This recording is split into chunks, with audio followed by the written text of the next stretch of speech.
cusqueño le ha dedicado su vida a la investigación científica desde la medicina. El hombre que logró combatir la epidemia del cólera de manera eficaz con su famosa bolsita salvadora.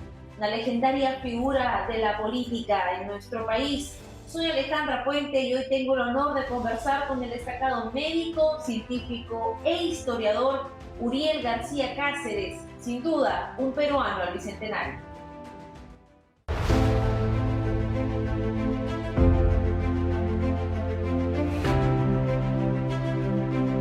Otorgar la condecoración de la Orden al Mérito por Servicios Distinguidos en el grado de Gran Cruz al señor Uriel García Cáceres. Peruana Cayetano Heredia. Ilustre médico, investigador e historiador, ha dedicado más de 65 años de su vida a la medicina y se ha enfrentado en 2 ocasiones a enfermedades que ocasionaron cientos de muertes en el país. No hay salud si no hay justicia social, porque la justicia social es la que trae en realidad la atención primaria. Uriel García Cáceres nació en Cusco en noviembre de 1922. Es hijo del destacado indigenista José García. Fue su padre quien le inculcó el amor por la lectura, la medicina y por sus raíces. Estudió la carrera de medicina en la Universidad Mayor de San Marcos y desarrolló sus investigaciones en el campo de la anatomía patológica. Su gestión como ministro de Salud durante el gobierno de Fernando Belaúnde fue crucial para la medicina peruana. Creó la fórmula de las bolsitas salvadoras, que permitió disminuir en 50% la mortalidad infantil y dio batalla cuando la enfermedad de la fiebre tifoidea amenazaba a nuestra población más joven. Uriel García dio un contundente mensaje a la población y vacunó a su propio nieto para lanzar la campaña masiva de inmunización a más de 200.000 escolares contra esta enfermedad. 10 años después, otra emergencia sanitaria pondría a prueba su mística de galeno. A través de acciones inmediatas, logró reducir a 1% la mortalidad durante la epidemia del cólera, salvándole la vida a cientos de nuestros compatriotas. Sus investigaciones en la historia de la patología peruana permitieron confirmar que la tuberculosis existió en el antiguo Perú y ha realizado un profundo estudio sobre las causas de la insuficiencia renal que lo ha llevado al reconocimiento científico mundial. Honoris causa en distintas universidades, condecorado con la Orden de Mérito por Servicios Distinguidos, Medalla Cristóbal de Lozada y Puga, profesor emérito de la Universidad Peruana Cayetano Heredia y profesor honorario de la Universidad Nacional San Agustín. Maestro y guía de la salud pública, sin duda alguna, Uriel García Cáceres es un peruano al bicentenario.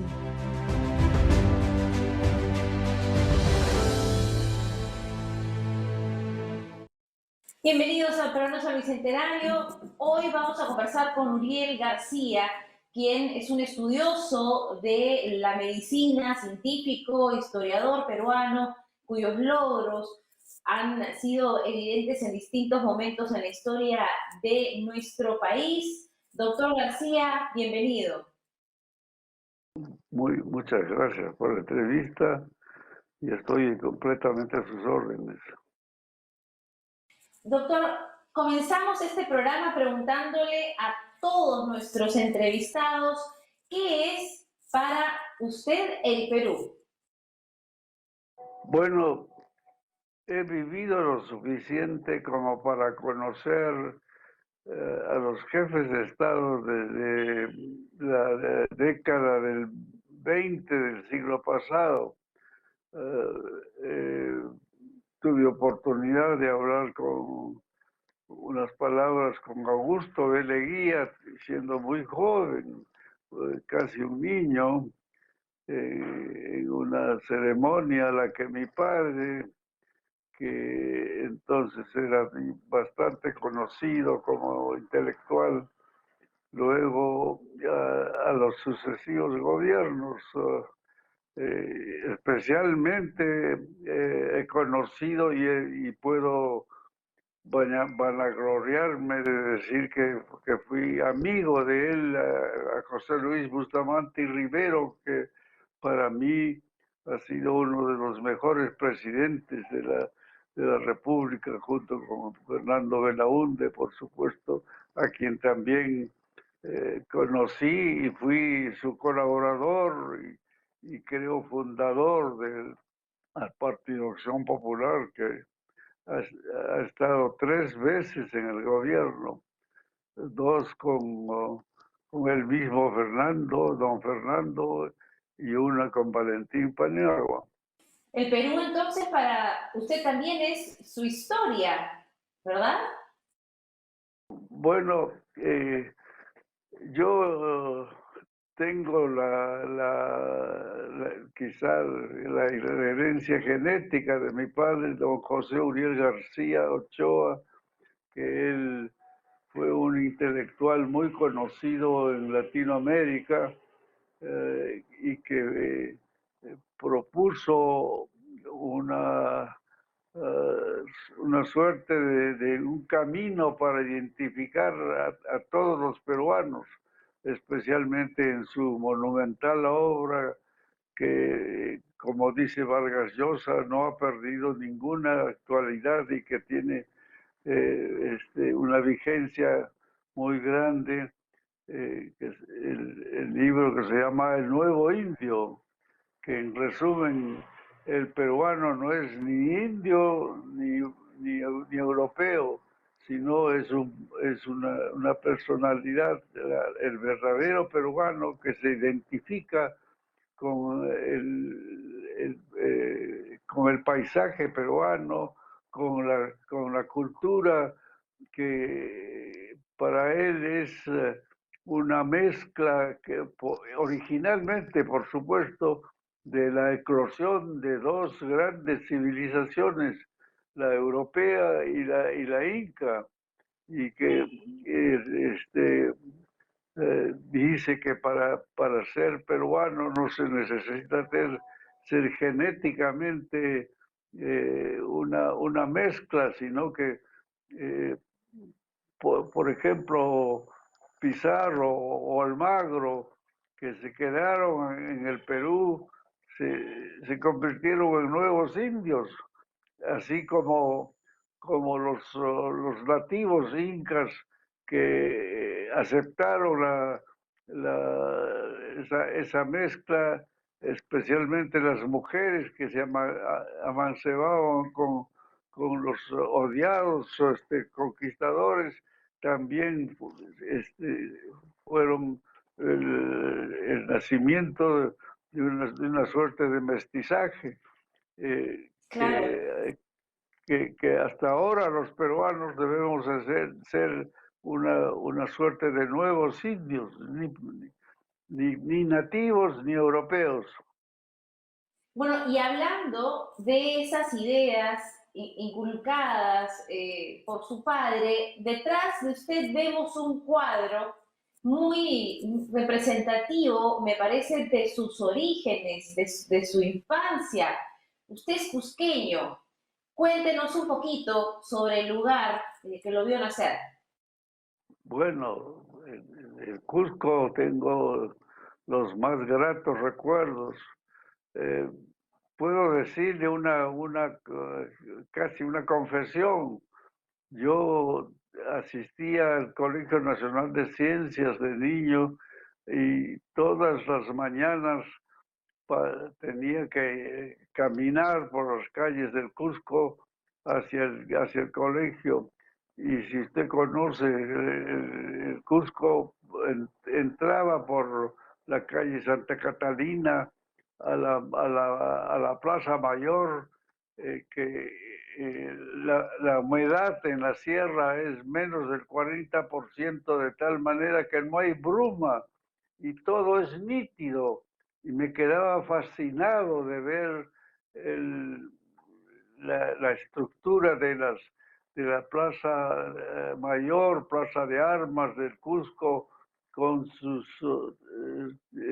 5 templos, la catedral, el templo de la Compañía de Jesús, la fachada de la Universidad San Antonio Abad, y con el sol brillante y todo nítido, se podía ver los cerros perfectamente visibles, nítidos los contornos, sin la bruma que hay en la costa peruana.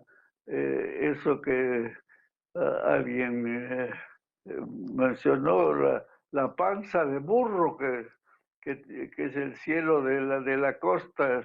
¿Qué ambiente, qué espíritu se respiraba en esa época que lo influyó? Bueno, en el Cusco, cuando yo era niño y adolescente, se produjo una verdadera reforma universitaria que tuvo prestigio internacional. Uh, el, el gobierno de Leguía, precisamente a raíz de un movimiento estudiantil con cierre de la universidad, nombró como rector de la universidad a un joven norteamericano que tenía títulos académicos de Estados Unidos, Alberto o Albert Gizek, que tenía en ese entonces, al ser nombrado, 27 años. Muchos de los alumnos de la universidad tenían la misma edad, y él hizo una verdadera reforma de la universidad. Su padre fue una gran influencia en este proceso. ¿De qué manera?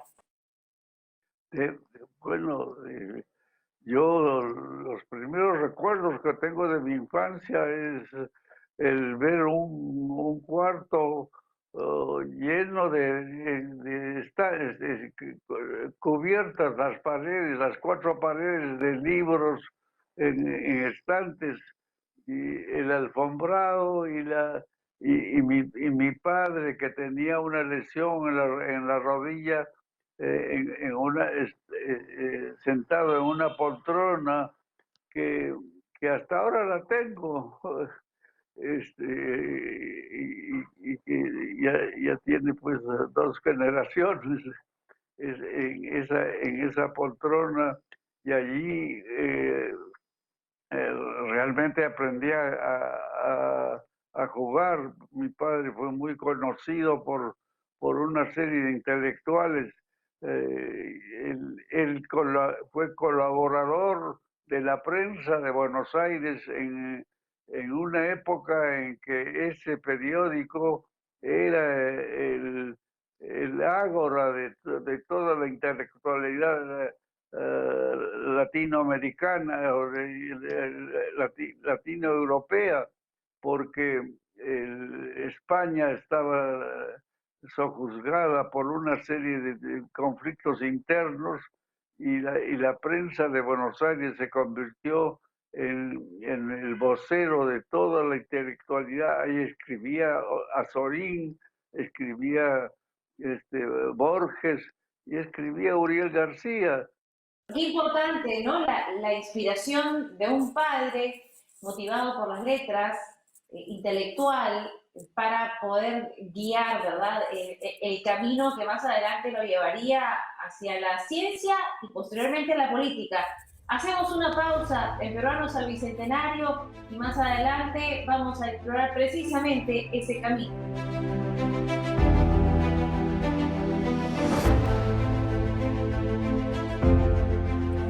Estamos de regreso en Peruanos al Bicentenario conversando con el doctor Uriel García, una eminencia en patología, un gran historiador de la medicina en el Perú, que ha escrito numerosos libros que todos estamos obligados a leer, y retomamos la conversación donde nos quedamos.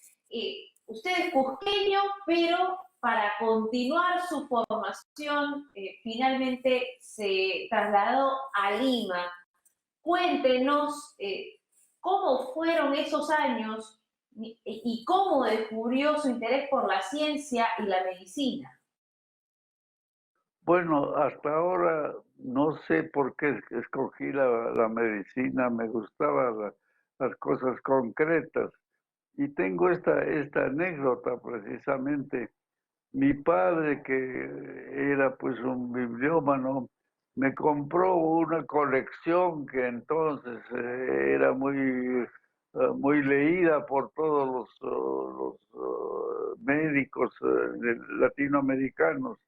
Y en esa colección había la manera como se exploraba el cuerpo humano con las técnicas que entonces existían. Y había un médico joven, amigo de un hermano mayor mío, que trabajaba con el maestro Pedro Báez en patología, y me dijo, ven acá. Así que fui ahí donde las cosas son como son, por ve un órgano, Claro, el corazón, lo ve, lo estudia, le hace cortes histológicos y una cosa concreta. Y desde entonces claro. yo me convertí en un patólogo. Claro, y para que nos entienda la audiencia, la patología es la rama de la medicina que estudia las enfermedades, ¿no? Es una disciplina basada fuertemente en investigación. Usted estudió en San Marcos, ¿verdad? Así Cuéntenos es. cómo trasladó ese amor por la medicina a hacer política desde el gobierno. Bueno, yo, como digo, desde entonces me gustan las cosas concretas. Cuando escribo, por ejemplo, un pasaje histórico, cada una de las observaciones que hago en ese estudio están sustentadas por una fuente concreta que puede cualquiera verificarla, eh, porque eso he aprendido en patología. Si uno dice, esta persona tiene tal y tal enfermedad, es que he visto al microscopio la estructura del tejido que corresponde a esa enfermedad, y que cualquier otra persona puede verificar o rectificar la, la, la observación que yo he hecho. La anatomía patológica es una ciencia de verificación de los órganos y los tejidos, especialmente al microscopio, y esos análisis no son predecibles. No es como sacar sangre y decir tiene tanto de glucosa o de urea, etcétera, y enseguida esa sangre es descartada. En cambio, en la disciplina que le estoy diciendo, la patología, la anatomía patológica, la, la, el tejido y la muestra no es perecible, es guardada por siempre, jamás. Esta ciencia también lo ha llevado a tener situaciones curiosas, ¿no? Menciona que los tejidos o el estudio de los tejidos no expira, por eso es que a veces también estudia momias, ¿verdad? Así es, por supuesto, por supuesto. Bueno, hemos he tenido oportunidad de hacer, entre comillas, la autopsia a momias, que hay una serie de técnicas modernas en los que los tejidos de estos desecados completamente de las momias son tratados de una manera que vuelven las estructuras a estar algo parecido a lo que estaba en fresco. Y Claro, así, ¿y por ejemplo, recuerda alguna momia famosa que haya estudiado? y bueno, varias. Recuerdo una momia que debió haber sido una colla y que murió porque alguien le sopló polvo por la boca, polvo de hojas de coca, de tal manera que los pulmones estaban inundados de hojas de coca. Y eso está descrito por Huamampoma de Ayala, el que menciona que las collas que enviudaban porque el gran señor, el rey había muerto, los ayudantes de ese rey mataban o asesinaban a las collas para que acompañen a su señor y les soplaban con un canuto en la boca hojas de coca. Hay una momia que vino de Japón, ¿verdad? Y que usted se vio obligado a llevar en el auto. Bueno, sí, pues, esa es la momia de la coca, precisamente. Los japoneses, en el Museo Antropológico del Perú, existe toda una colección de aproximadamente unas 400 fardos con momias. Y entonces una misión japonesa pidió permiso para desenvolver el fardo funerario capa por capa y filmaron todo y dice que fue un gran éxito en la televisión japonesa y dejaron a la momia completamente desnuda y entonces yo pedí llevar esa momia a mi laboratorio para poder hacerle la autopsia sin destruir, por supuesto, su estructura y con sumo cuidado hicimos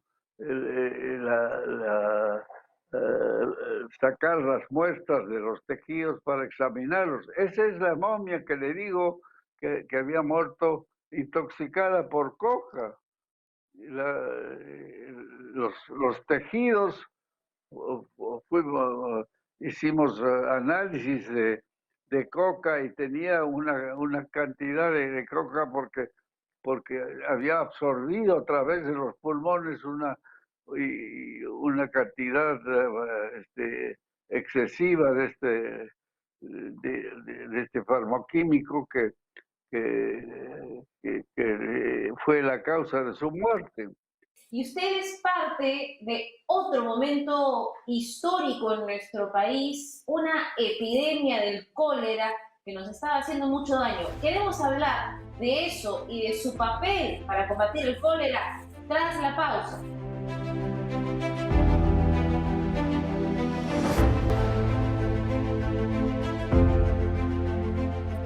Estamos de regreso en Programa San Bicentenario conversando con Uriel García, un científico estudioso del origen de las cosas y que muy obsesionado con llegar siempre, ¿verdad?, a la causa.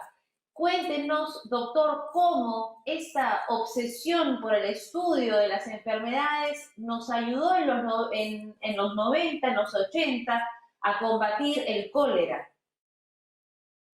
Bueno, apenas asumí el cargo que me nombró don Fernando Belaúnde, ministro de Salud, y como estaba yo suscrito a una serie de revistas científicas, especialmente una revista que se llamó Scientific American, y ahí leí que en Bangladesh había una epidemia de cólera y que mataba por deshidratación porque esa epidemia superaba las posibilidades de poder rehidratar de la manera clásica que consistía en inyectar suero que contenía los electrolitos. A alguien se le había ocurrido agregar glucosa a esa solución que hasta ese momento no se podía tomar oralmente porque era eliminado y no se absorbía hacia la sangre, pero poniendo glucosa sí podía hacerse. Fue el descubrimiento del siglo, como dijo la revista Lancet de Inglaterra. Entonces, ese producto estaba escasísimo en el mundo, porque todo el mundo comenzó a usar ese maravilloso medicamento. Llamé al representante de la UNICEF y le dije que ayudase al Perú y me dijo, por ser usted, le ofrecemos 30,000 bolsas dentro de 3 meses. Yo me sonreí y le dije, mire usted, hoy día necesito 2,5 millones de esas bolsitas para poder rehidratar especialmente a los niños. Y la fórmula era sumamente elemental. Mandé construir, fabricar esas sales de rehidratación oral en el laboratorio Lursa que pertenecía al Estado. Y, y alguien me sugirió y me dijo, hay que ponerle un nombre y como va a salvar las vidas, que se llame la bolsita salvadora. Estas bolsitas salvadoras, que además se hicieron muy famosas, requirieron de un apoyo de comunicación, de toda una campaña, todo un esfuerzo, ¿verdad?, detrás para que las personas puedan tomarlas correctamente. Cuéntenos, ¿cómo fue este proceso? Bueno, hicimos con ayuda precisamente de las radios como el Canal 7, hicimos una propaganda realmente extraordinaria en forma gratuita de las propiedades de estas sales de rehidratación, que era una bolsita que se mezclaba con 1 litro de agua, o sea, 4 tazas grandes de agua, de cualquier agua. Inclusive en Bangladesh decían, inclusive las aguas de las acequias, que los ingredientes salvaban la vida, porque los electrolitos eran absorbidos por el intestino, cosa que antes no sucedía. Y así fue que comenzamos a hacer una propaganda. El limosín lujoso del ministro se llenaba hasta el techo de bolsas para ir a las barriadas a distribuir. Y esta campaña ayudó a reducir muchísimo la mortalidad. Cuéntenos cuáles fueron los resultados y también esa anécdota en la que le dijeron loco en Harvard precisamente por estos resultados. Bueno, el resultado fue el siguiente. Cuando vino la epidemia de cólera, después de que la bolsita salvadora ya se conocía por el pueblo en general, sus propiedades tan extraordinariamente benignas, vino la epidemia de cólera, una cepa del microbio del cólera, el vivión del cólera, esa cepa vino de, no se sabe cómo, del África, de un país que se llama Guinea-Bissau. Científicos de la Universidad Johns Hopkins identificaron que esa cepa de ese microbio había parado en Chimbote, y de ahí se extendió a todo el Perú. Y años después se comenzó a hacer los estudios. Un investigador de Johns Hopkins, cuando yo estaba en Estados Unidos, en un laboratorio de patología, con un amigo patólogo conversando, me dijo, oye, hoy día hay una conferencia sobre el cólera en el Perú, que me acompañe. Claro, le dije, fui y efectivamente terminó diciendo la conferencia, esa cepa que en Guinea-Bissau produjo 18% de mortalidad, en el Perú produjo 1% de mortalidad. Y bueno, después vinieron las preguntas y le preguntaron cómo es posible de que esa misma cepa en Guinea-Bissau produjo 18% de mortalidad y en el Perú 1%.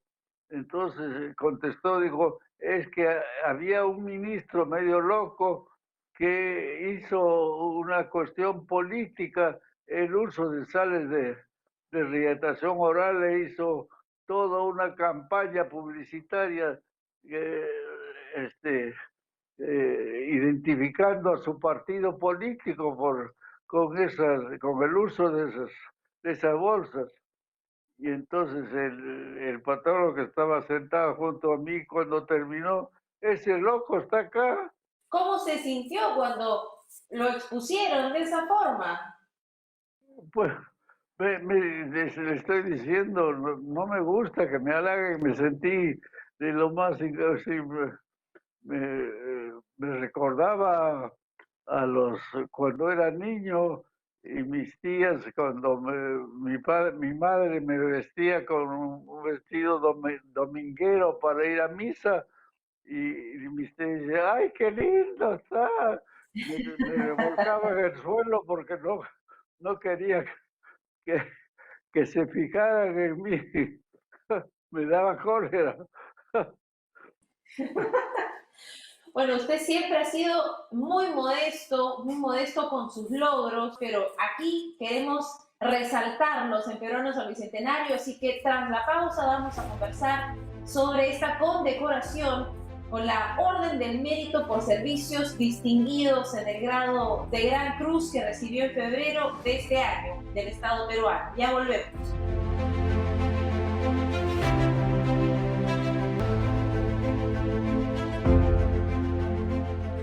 Estamos de regreso en Peruanos al Bicentenario y vamos a preguntarle ahora al doctor García sobre un aspecto más personal de su vida. Doctor García, usted es una persona muy familiar, ¿verdad? Ha tenido una relación con su esposa muy larga, quien dice es la mujer de su vida. Cuéntenos un poquito cómo es usted en este rol familiar. Ya no me acuerdo cuántos años de matrimonio tengo, y ya tengo 4 hijos, un varón y 3 mujeres. El varón ha seguido mis pasos, es patólogo, y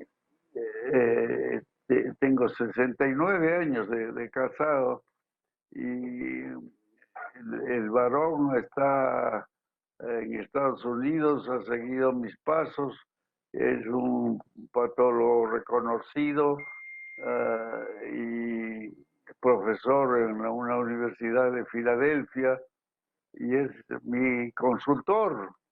cuando yo tengo algún problema a través de los medios modernos, le mando las imágenes y discutimos el diagnóstico y se puede Qué decir que orgullo, él es, ¿no? así es.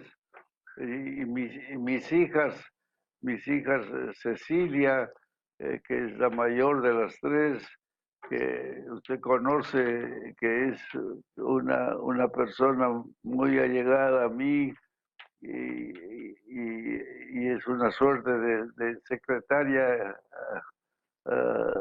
intelectual muy eficiente, y con ella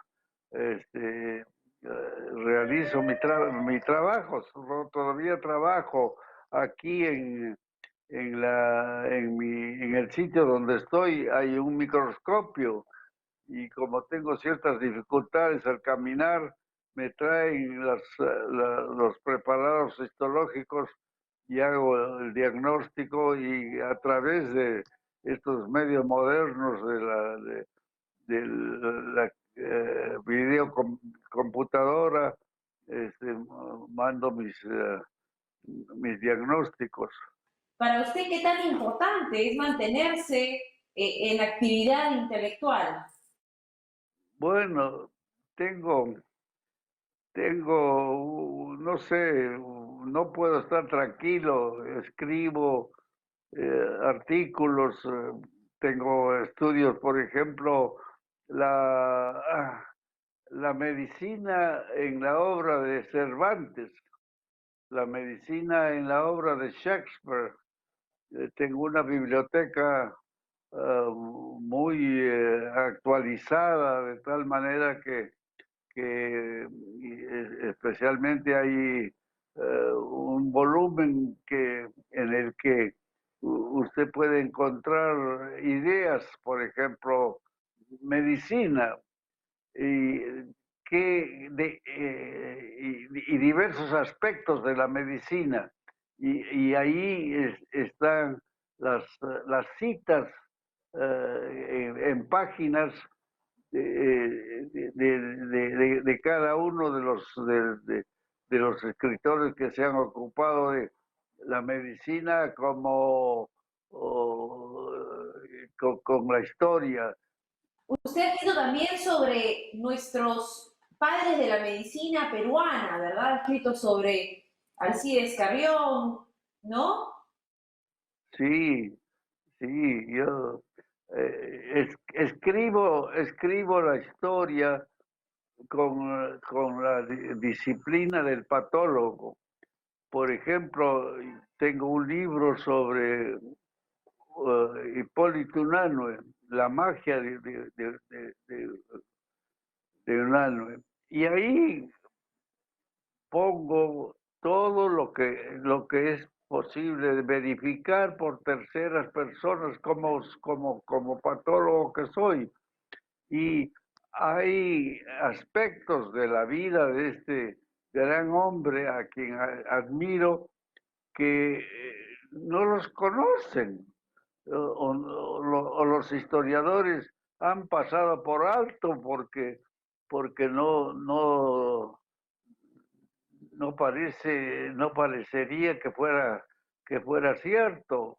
Hipólito Unanue entró a la casa como instructor del hijo de una viuda joven, bella y hacendada y riquísima, y, y vivió cama adentro en su residencia de la calle Lechugal, hasta el número le doy, y que al final de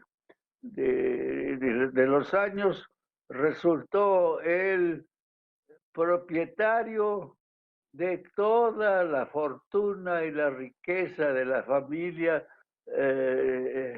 Landaburu. Por lo que usted nos cuenta, pareciera que a veces los peruanos preferimos la fantasía a la verdad. Sí, claro, sí, adornarla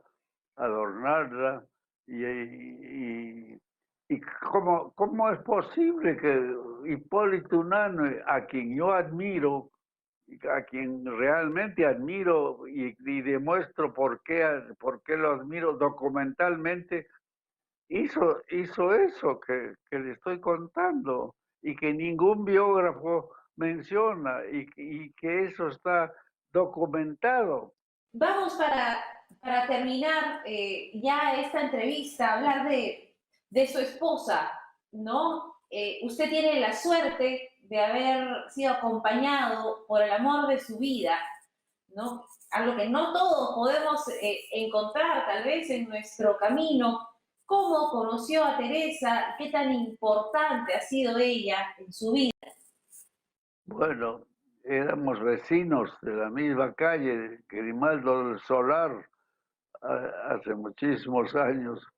Yo vivía prácticamente en la esquina de la primera cuadra de Grimaldo del Solar y ella vivía a la mitad de esa cuadra, 60 y tantos años que tenemos un matrimonio. Hoy día, desafortunadamente, tiene una atrofia mental, pero todavía compartimos la misma cama.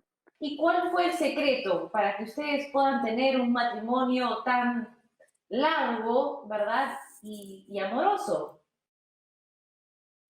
Sí, bueno, el destino me ha puesto así y tengo, como le digo, mis hijos que son sumamente cariñosos conmigo, me engríen. y, y como le digo, tengo un hijo que es profesor de patología en una universidad de Filadelfia, en la Universidad Drexel de Filadelfia, y vuela con sus propias alas. De vez en cuando viene a visitarme. Bueno, ese es el orgullo más grande que puede tener un padre, ¿no? Que sus hijos vuelen con sus propias alas. Doctor García, muchas gracias por esta entrevista. Quería terminar preguntándole qué mensaje tiene a los peruanos con motivo del bicentenario de nuestra independencia. El mensaje a los peruanos, especialmente a la juventud, es: siempre hay que estar ocupado en algo provechoso, y tener la valentía de optar por una idea y saber defenderla, siempre que esa idea pues sea provechosa para el país. Yo he aprendido eso, a tener mis propias ideas positivas y defenderlas con valor y sin miedo, sino que diga cómo me juzga los desvíos de la industria farmacéutica con los medicamentos que más usa el pueblo. Así es. Muchísimas gracias, doctor García. Gracias por todos sus aportes a la medicina, al país, y gracias por ser un peruano al bicentenario.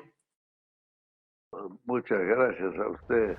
Hay que reconocer, ¿verdad?, a aquellos peruanos que en estos 200 años de independencia de nuestro país están aportando aún a que seamos un mejor país, y nos quedamos con sus palabras, ¿no? Hay que defender nuestras ideas, hay que mantenernos en actividades provechosas, fieles a aquello que queremos va a contribuir con nuestro país. Gracias por acompañarnos, nos vemos en una próxima oportunidad.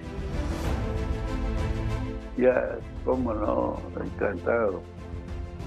Y muchas gracias por supuesto, por